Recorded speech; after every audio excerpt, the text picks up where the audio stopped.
way overpriced. I think it's too heavy. There's no unique selling point with this brand.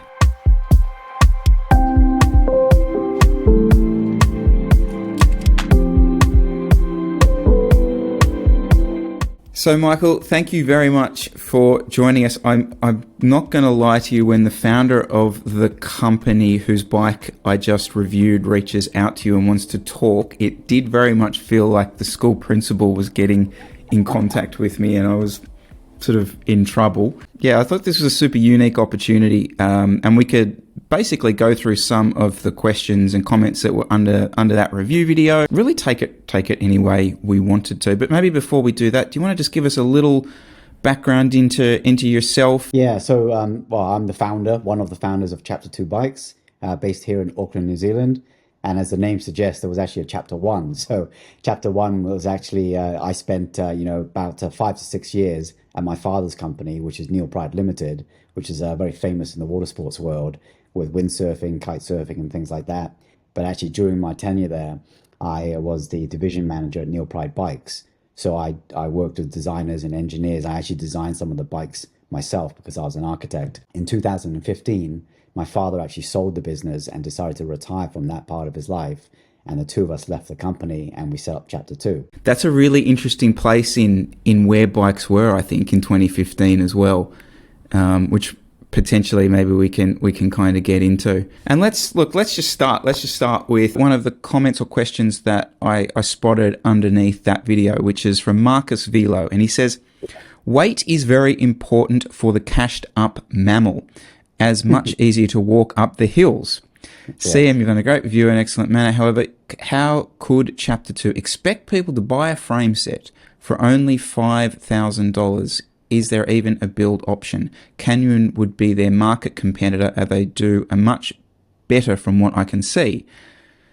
I just buy Giants from the local bike store and have never had any issues, especially with my pocket. So would you have some thoughts on that potentially? Yeah, I think first of all, as a relatively new brand and kind of positioned ourselves in this kind of boutique environment, we're really attracting those people who have been into cycling for many, many years. They've owned Treks and Specialized and various other brands, and they have a lot of experience and knowledge within the cycling world. So therefore, we're a frame set only business. We're not really in the business of investing our own money into buying parts from Shimano or SRAM and things like that. And we really truly believe that as a consumer, you should have the choice of choosing each and every single component that goes on your bike. And I think the comparison with Canyon is probably not very accurate, because even though we sell online, actually 90% of our business is through dealers. And the fact that we only sell frame sets means that the dealers are a real integral part of the ecosystem. They can actually hold the hand of the consumer, walk them through the process of getting the right size frame, speccing the parts, or even swapping parts from an old bike. So you can't really compare us to Canyon in that respect, and also on pricing as well, because Canyon obviously are very good. They have really great products, but they've eliminated the whole distribution network and they ship direct to consumers. So they can actually afford to be able to offer a much better value proposition. And even the big guys like Specialized and Trek, they can't compete with Canyon at the same level. But at the same time, when you buy Canyon, you don't get the same level of customer service at the local level. Do you want to just explain? So you mentioned there that, you're not going to spend money buying components. Do you want to explain that from the bike brand's perspective, like how that works? Like, because you're physically doing, you have to set up an arrangement with a component manufacturer. Is that right? Yeah. So the way the process works is that if we were selling complete bikes, we would typically be assembling our bikes in Taiwan. So one of the reasons why everybody thinks that bikes come from Taiwan is because all the carbon fiber components are made in places like China, Vietnam, and Cambodia and places like that. But they're all shipped into Taiwan, and there's various assemblers in Taichung that assemble these bikes. And the reason for this is because the European Union has an anti-dumping duty on Chinese-made products of 48.5%. And in the US, it's now 25% since the tariff that Trump put on. But from a business point of view, the reason why we don't do complete bikes is actually pretty simple, Because if we had $1 million worth of inventory sitting in our warehouse of frame sets, and we converted all of those into complete bikes, suddenly that $1 million becomes $3 million. And frankly, if I had that kind of money, I probably wouldn't be in the bike business. But from a business point of view, does it really make sense for me to invest money in somebody else's brand? I'm developing a brand that hopefully in the future has some real value to it, which then I can obviously retire from and sell off. But to spend all that capital and money tied up in inventory on Shimano and SRAM, it really doesn't make any sense. MC says, yep, another fantastic bike, but way overpriced. Sure lifetime guarantee on the frame and a beautiful paint job, but after a year of racing it, will probably be all scratched, so what does it matter? Like so many bike brands, these bikes are marketed at over 45 cafe riders who does one fondo a year and has more money than sense. No wonder so many people I know and myself are looking at buying a bike from YOLO, I actually don't know that, and Wind Space. Well, there's a couple of things that come to mind, right? So first of all, I think when you're buying from an online retailer, which is a Chinese-based brand, who may actually be the factory, you're cutting out the middlemen, right? So you're doing effectively a little bit what Canyon's doing. But of course, Canyon has huge costs involved in the German business, the marketing with various different teams. But when you're buying from a factory in China, for example, okay, you're getting a great product at a great value. And I'm not saying anything negative about the product because I don't know, right? But what you are getting with us is that you're getting a customer service, you're getting a brand that has some longevity to it, and probably from a legal and safety point of view, you're getting product liability insurance. If something ever happens, and touch wood, you have a crash and you're injured, who are you going to chase after if it's a product failure? So there's a lot of moving parts regarding why the product is priced the way it is. For sure, in every market that we do business in, we have a local distributor, a local dealer that's going to look after you. And regarding our price structure, I mean, this is always a contentious issue, right? Because there's debate why products are that expensive. But the reality is that if you look at the bicycle industry, it's actually one of the lowest margin businesses around the world. Nobody in the bike business is getting rich quickly, right? Because the cost of producing it and the molds to produce it can be up to 60 or 70,000 US dollars. So for each model that we have, which is available in 5 sizes, we have a capital cost of about 50 to 60,000 US dollars. And on top of that, we have to invest in the branding, the marketing, the design, the development, and then our distributor obviously takes a margin, the dealer takes a margin. So everybody is taking a cut in that supply chain to get it delivered to an end consumer. So how do you compare prices, right? If you look at the Chapter 2 Toa that you tested, for example, I'm just looking at a list here, we priced that at 5,200 Aussie dollars, including GST. But then when you look at Specialized Tarmac SL7, that's 9,150 with a handlebar. Okay, I get it. We're not at the Tour de France, but where do you draw the line, right? Okay, there's a 45-year-old cafe rider who rides one fondo a year. Like, what's wrong with that? Like, as far as I'm concerned. Chris, quite frankly, if it wasn't for the MAMIL, right, the middle-aged men in Lycra, there wouldn't be an industry. I hope this is his real name, but Jay Pragmatic. I think it's too heavy for that build spec. What happens when you run 105 and box rims? Ouch. Yep. I'm no weight weenie, but my own disc brake bike, Ultegra, Hunt 45s, alloys, bars, etc., 7.7, and it cost me a fraction of the price. Just some thoughts. So, do you want to maybe talk a little bit about weight? Yeah, so the weight of our frames are, in our opinion at least, it's competitive, but there's a couple of things that are quirky within the industry that maybe not everybody understands. So a lot of brands are publishing their weights based on particular factors. So one is they're removing all the parts. So the derailleur hangers, the seat clamp, everything that you need on the bike to actually use it is removed in order to get that really good published lightweight price. But also because, there's a variable in the paint, in terms of the weight, they're typically weighing only the ones which are with lightweight paint. So it might be a UD finish, or it might be just a black finish with some decals. Yeah. What you see on our website is the honest truth. It is the actual weight of the frame with all the parts on it ready to go. But the reality is, if you look at the industry with all this cable integration, all this disc brakes, over the last 5 or 6 years, bikes have actually been increasing in weight.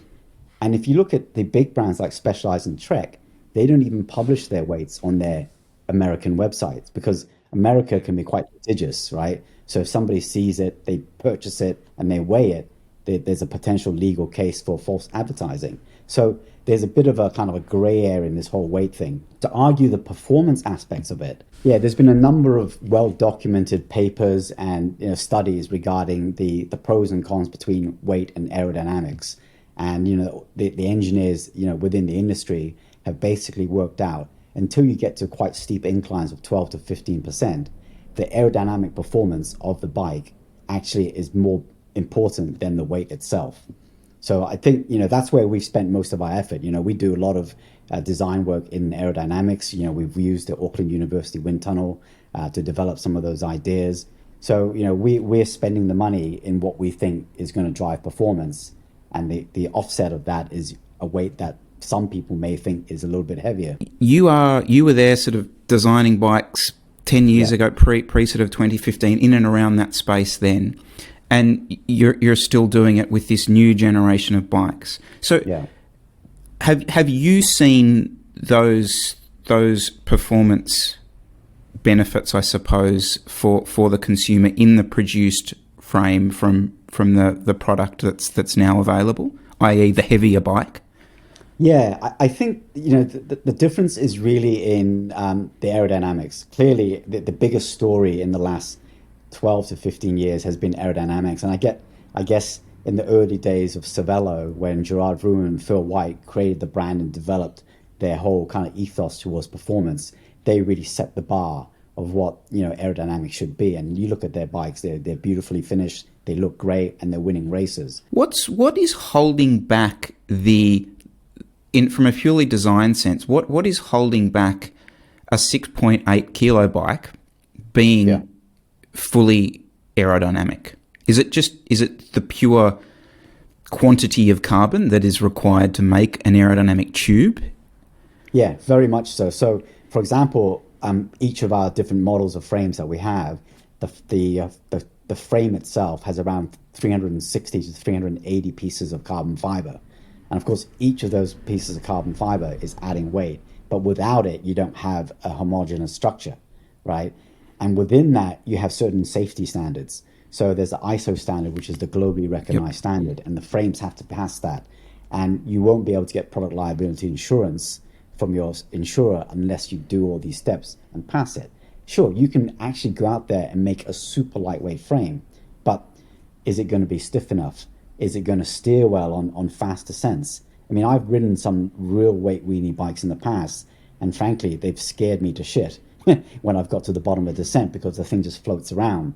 And I don't think anybody who's ridden a Toa or raced a Toa has ever come back to us and said that, you know what, this thing is a bit scary or a bit sketchy, because, we're very proud of our product and they perform well. Dan Schuber asks, or states, I should say, that's what you do on YouTube, you state, you don't ask. There's no unique selling point with this brand, just another overpriced, pretty bike. Yeah. And I think that's kind of interesting, again, from a brand perspective for you guys, because you are producing pretty bikes. Now, the overpriced part, I think we've probably discussed where it sits, and that's just up to the consumer to work out what they think, things are worth. But where is the balance then for you trying to find a unique selling point, I suppose? Yeah. So this is kind of a chicken and egg type of question, right? So if you look at the way products are marketed in the cycling world, it's primarily through professional athletes and teams, right? It would be conceivable that I could come up with a really truly unique idea, or to work with an aerodynamicist or somebody from the America's Cup team here in Auckland to develop something truly unique and perhaps even groundbreaking, right? But then you have to put the marketing behind that. The product itself isn't going to sell itself. You have to have the pro team to go with it, right? in my previous, life at Neil Pride Limited, we designed a TT bike called the Bayamo, and we enlisted some engineers who were extremely professional, experienced in CFD and aerodynamics. And when we put it in the wind tunnel in San Diego, it smashed the Cervelo P3 of that particular generation right out of the box. Same wheels, same components. We were minutes ahead of them on a 40-kilometer time trial. But unless you've got a pro team, a triathlete, and all the other package that goes around it to justify and quantify the improvements or the technology, it's really hard to sell it, because there's so much attached to this idea in cycling of owning a world tour bike, right? If you look at the Specialized Tarmac bike, obviously a very, very good bike used by Sam Bennett, who just won stages at the Vuelta. If you take the stickers off that, well, what is it? It's a carbon fiber frame made with the same processes and the same materials as every other carbon frame at the World Tour. So I think the consumers have the opportunity to own something which I guess is akin to buying Lewis Hamilton's Formula One car, right? You can go out there and you can have it and you can ride it, and people feel proud of it, right? Which I can understand. I get the dynamics and the emotional content that goes with it. But from our point of view, it's kind of like, well, how do I compete against that? A World Tour team is 2 million euros in cash from a bike manufacturer, plus another 150 to 300 bikes. Well, that's a big investment. The follow-up sort of statement / question just cuts through to me. Like this is the challenge that we've just talked about for you, which is if I'm spending the money on a super bike, which is what the frame of parts would cost me, 8 to 10 USD. Not quite, but anyway.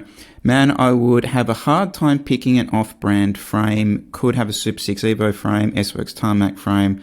A lot of money to gamble, in my opinion. And for me, that's probably not your customer in the end. He feels more comfortable, I suppose, almost with the mainstream brand, which, let's be honest, is probably going to perform exactly the same. Yeah, I mean, that's a tough one. So for example, if you were in the US and you bought a Specialized Tarmac SL7, right, the standard color, because they also do some limited ranges, that's $5,500 and that doesn't even come with a handlebar. But with ours, for less than $4,000, you're getting a full package with a one-piece handlebar and stem. So again, it comes back to this point about how do people value, the whole brand experience versus the whole world tour experience. Last sort of questions I wanted to ask, and I suppose a little bit more designy ones. So obviously we've seen frames over the last 10 years develop a certain kind of similarity to them.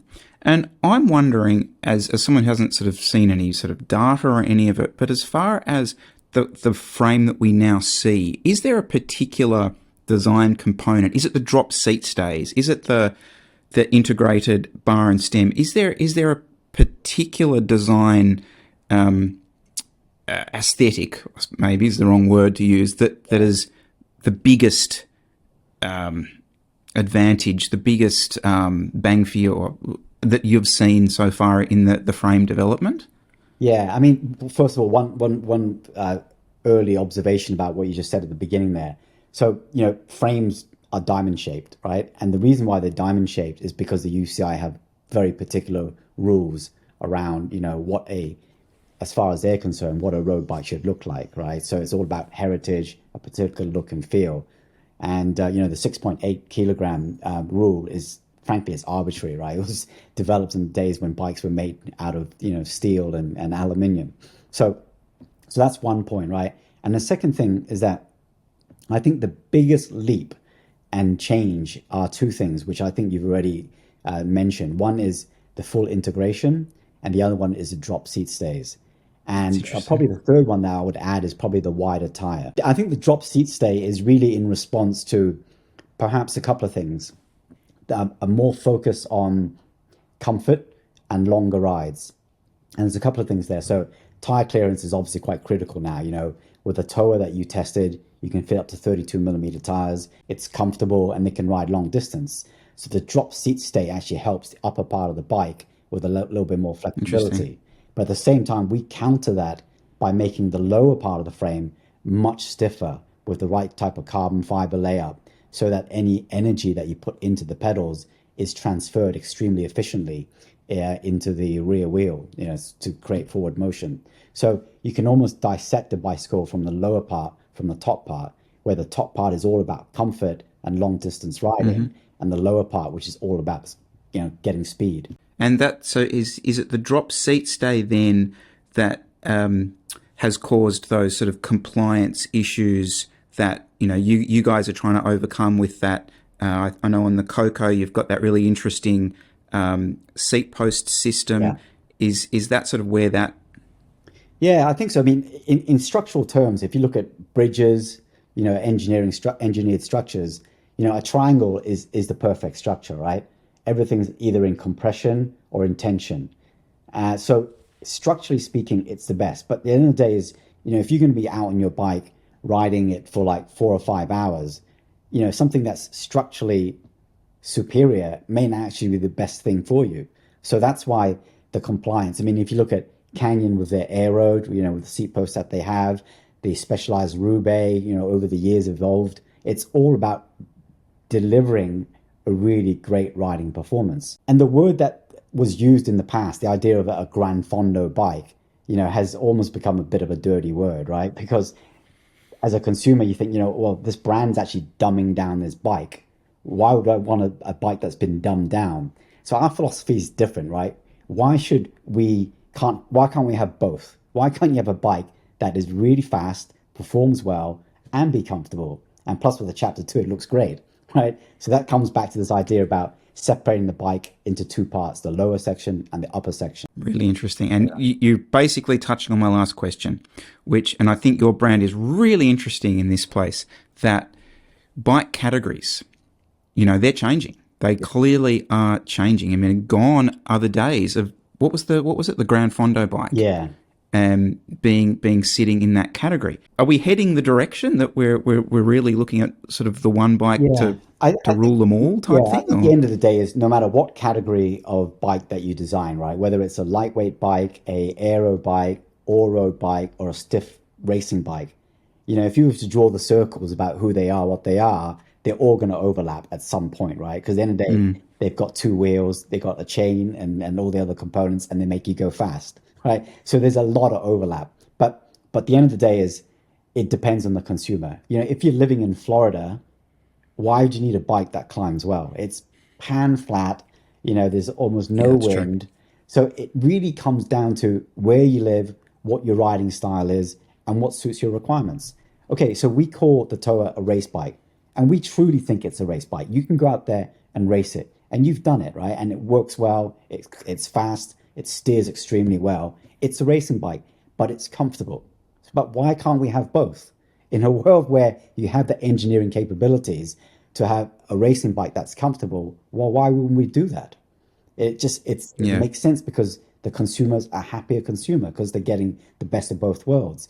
I don't think those two things are mutually exclusive. It's an interesting narrative because you spend a lot of time on YouTube sort of bemoaning the state of things. It's not as good as it used to be, etc., etc. But there is an alternate sort of reality, which is that essentially the pro's bike is actually now becoming a far more achievable thing for us as tires get wider and tire pressures get lower and all that kind of stuff. So, for example, if you think about it, when you started racing and when I was racing a lot, you used to look at the number that was on the side of the tire and it said, I don't know, 200 psi, and you thought, let's go, right? Get it to the Let's maximum. go.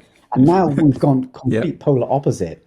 It's wider, better contact, more comfort, and actually the rolling resistance, because it's spread over a larger load and not on one point, is actually even better. So there's the idea that there's tradition and philosophies and ideas, but then there's just pure engineering. And I think we're moving into a state now where the numbers really do matter and people are doing the right studies and the research to prove or disprove certain theories and ideas, and the industry is following suit. to make sure that the customer gets the right product. Is there anything you want to say? Any other sort of comments that you might want to make? Or Yeah, I mean, I think as a parting shot, I think first of all, thanks for inviting me. This has been a real pleasure. It's always great to talk to people who have a genuine interest in what we're doing, and plus actually has ridden one of our bikes, got good feedback, and really enjoyed it. So I really do appreciate it. And you know, there's always going to be people who look at our brand and don't necessarily get what we're trying to do, and that's okay by us, you know. But we're a brand that's maybe going against the grain. We're a little bit, you know, going against the tide with everybody else. And if you're that kind of personality and you're looking for something different, you know, look us up, drop us an email. We're here to help. Thank you so much for your time, Michael. Just backing up what Michael said, I will put all the details of Chapter 2 down below. I'll put some direct links to the bikes and some of the retailers specifically here in Australia that I know are working directly with Chapter 2, if you want to contact those distributors. But yeah, again, Mike, thank you so much for spending some time with us. I'm going to do a review of the iPhone next and hope that Tim Cook reaches out to me and You might get see how that goes. What do you reckon? Yeah, you never know.